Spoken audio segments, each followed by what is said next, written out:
Hello, welcome to engineers at site. आज हम discuss करने जा रहे हैं स्टीम टरबाइंस के बारे में। 250 मेगावाट स्टीम पावर प्लांट में 3 टरबाइंस लगी हुई होती हैं। जैसे ये एचपी टरबाइन है, ये आईपी है और ये एलपी टरबाइन है। तीनों टरबाइन और जनरेटर और एक्साइटर रिजिडली कपल्ड होते हैं इनके रोटर। अभी जो आप एचपी और आईपी देख रहे हो, इसमें ये इंसुलेशन लगा हुआ है, इस वजह से आपको इनकी केसिंग नहीं दिखाई दे रही है। बाकी एलपी टरबाइन में ये इसका एग्जॉस्ट हुड येलो कलर में आपको दिख रहा है। इनकी इंटरनल स्ट्रक्चर के बारे में बात करें तो जो इंटरनल ब्लेड रोज होती हैं, जैसे रोटर पे एंड स्टेशनरी केसिंग में, वो हम आगे डिस्कस करेंगे। इसके बाद हम चलते हैं, एक बार प्लांट ओवरव्यू देख लेते हैं। ये प्लांट ओवरव्यू रहा हमारा। प्लांट ओवरव्यू में बॉयलर में स्टीम जनरेट होती है। ड्रम में सेपरेट होने के स्टीम सेपरेट होने के बाद ड्रम में स्टीम सेपरेट होने के बाद एसएच के थ्रू ये एचपी टरबाइन में आती है। एचपी टरबाइन में इनलेट होने के बाद एक्सपांड होने के बाद ये वापस रीहीटर में भेजते हैं। रीहीटर से वापस आईपी टरबाइन में आती है। आईपी टरबाइन से एक्सपांड होने के बाद ये एलपी में आती है। एलपी में आने के बाद ये कंडेंसर में डंप होती है। कंडेंसर में डंप होने से स्टीम कन्वर्ट हो जाती है कंडेंसेट में। कंडेंसेट में कन्वर्ट होने के बाद सीईपी के थ्रू एलपी के थ्रू पास करते हुए डीरेटर में जाती है। डीरेटर के बाद बॉयलर फीड पंप की हेल्प से एचपी हीटर के थ्रू इकोनोमाइज़र के थ्रू वापस ड्रम में भेज दिया जाता है। और ये एक स्टीम का क्लोज साइकिल है, ये चलता रहता है। अब इसके बाद हम स्पेसिफिक बात करते हैं टरबाइंस के बारे में। इस टरबाइन के स्लाइड में चलते हैं। ये टरबाइन की स्लाइड रही है। इसमें जैसे ये बॉयलर है, बॉयलर में स्टीम जनरेट होने के बाद मेन स्टीम की 2 लाइनें आउट होती हैं।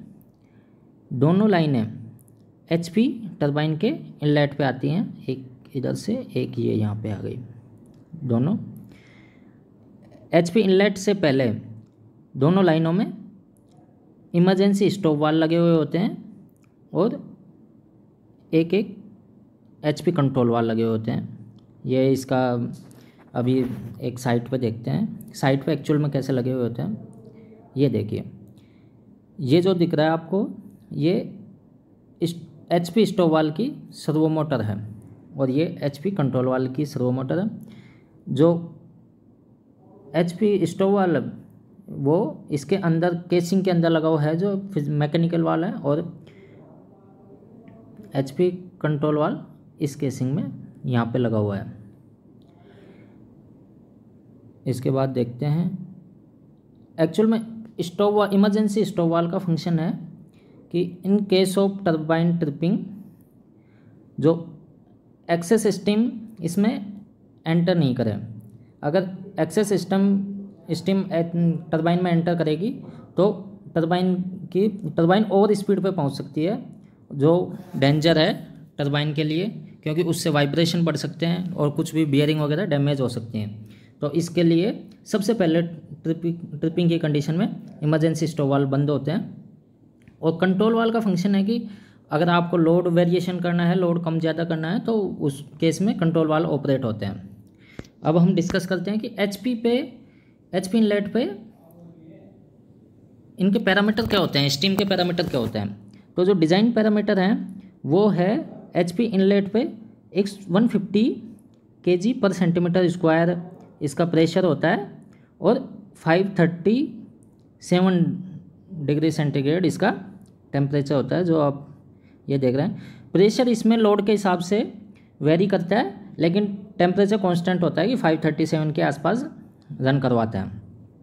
इसके बाद एचपी में इनलेट करने के बाद बोथ साइड से ये एक्सपांड होती है एचपी में, और उसके बाद ये सीआरएच में एग्जॉस्ट हो जाती है। एचपीटी एग्जॉस्ट के बाद स्टीम को रीहीटर में, बॉयलर में रीहीटर में भेजा जाता है। रीहीटर में कांस्टेंट प्रेशर हीटिंग होती है और टेम्परेचर को राइज किया जाता है 537 डिग्री सेंटीग्रेड तक। उसके बाद HRH की 2 लाइनें आउट होती हैं रीहीटर से, उसके बाद दोनों लाइनें IP टरबाइन पे आती हैं। IP टरबाइन में इनलेट से पहले दोनों लाइनों में IV1 और IV2 इंटरमीडिएट वाल लगे हुए होते हैं और IPCV1 कंट्रोल वाल और IPCV2 कंट्रोल वाल, इसमें भी 2 वाल लगे हुए होते हैं। उसके बाद बोथ साइड से IP टरबाइन में एंट्री करने के बाद स्टीम एक्सपांड होती है और IP टरबाइन के बाद जो एग्जॉस्ट होता है उसका दोनों साइड में बोथ साइड से होता है। बोथ साइड से एग्जॉस्ट होने के बाद जैसे IP के जो इनलेट पे प्रेशर होता है वो 32, इसी करंट स्लाइड में डिज़ाइन प्रेशर लगभग 37 kg/cm² होता है और टेम्परेचर वही होता है 537 डिग्री सेंटीग्रेड। तो IP से एग्जॉस्ट होने के बाद स्टीम LP टरबाइन के मिड में एंटर करती है बोथ साइड से। HP और IP ये सिंगल फ्लो टरबाइन है, एक साइड से इसमें एंटर किया और दूसरी साइड एग्जॉस्ट किया सेम IP में। लेकिन LP टरबाइन में मिड में एंट्री होती, इनलेट होते हैं स्टीम, और राइट हैंड साइड और left hand side both side steam expand करती है। उसके बाद एक्सपांड होने के बाद वर्क डन कंप्लीट हुआ, उसके बाद जो स्टीम बचती है वो कंडेंसर में डंप हो जाती है। ये कंडेंसर रहा, इसमें डंप होने के बाद स्टीम कन्वर्ट हो जाती है कंडेंसेट में और CEP की सहायता से, जो अभी ओवरव्यू में देखा था कि LP हीटर के through deaerator, BFP and HP heater, उसके बाद इकोनोमाइज़र और ड्रम में वापस भेज दिया जाता है। ये एक क्लोज साइकिल है स्टीम का, ये कंटिन्यू चलता रहता है। ये तो हमने बात की कंट्रोल रूम में ओवरव्यू कैसा दिखता है टरबाइन का। अब अगले वीडियो में हम आपको बताएंगे कि एक्चुअल में साइट पे जैसे HP टरबाइन का इनलेट कैसा है, एग्जॉस्ट कहाँ पे है, IP टरबाइन का इनलेट कहाँ पे है, एग्जॉस्ट कहाँ है, जो ये पाइप आपको दिख रहा है ये क्रॉस अराउंड पाइप ये कहाँ पे हैं, ये अगले वीडियो में हम आपको दिखाएंगे। इस अभी के लिए इतना ही है। Thank you very much.